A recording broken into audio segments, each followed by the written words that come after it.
আসসালামু আলাইকুম। ১ কেজির রেড ভেলভেট কেকের অর্ডার ছিল। এটা কিন্তু একদম অথেন্টিক যে রেড ভেলভেট এইটা। অনেকেই দেখা যায় যে স্পঞ্জ কেকে শুধুমাত্র রেড ফুড কালার ইউজ করে সেটাকে রেড ভেলভেট কেক বলে চালিয়ে দেয়। তো তো এটাকে আমি ফ্রস্টিং করে ক্রাম্ব কোটিং করে হা ০.৫ ঘন্টার মতো আমি চিলারে রেখেছিলাম। তারপর এটাকে আমি বের করে এখন এটাকে আমি ডেকোরেশন করছি। আর এটা কিন্তু হুইপ ক্রিমের ডেকোরেশন না। এটা সুইচ মেরাং বাটার ক্রিমের। সুইচ মেরাং বাটার ক্রিমের এই কেক যারা খেয়েছেন তারা হয়তো জানেন এটা কতটা টেস্টি।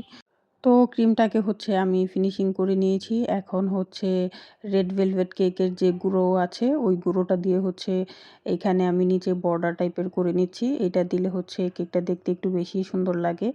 আর এটা আমি প্যালেট নাইফ দিয়ে দিচ্ছি। আপনারা চাইলে হাত দিয়েও দিতে পারেন। তবে হাত দিয়ে দিলে একটু অসৌন্দর্য হয়। এভাবে দিলে ভালো হয়। তো এখানে উপরের সাইডটা তো আমি একদম সিম্পলভাবে করব। তাই মাঝখানে আমি একটা কাপকেকের মোল্ড দিয়ে নিয়েছি। ওই জায়গাটা ফাঁকা রাখবো এজন্য। আর সাইডে আমি কেকের গুঁড়োগুলো দিয়ে দিচ্ছি।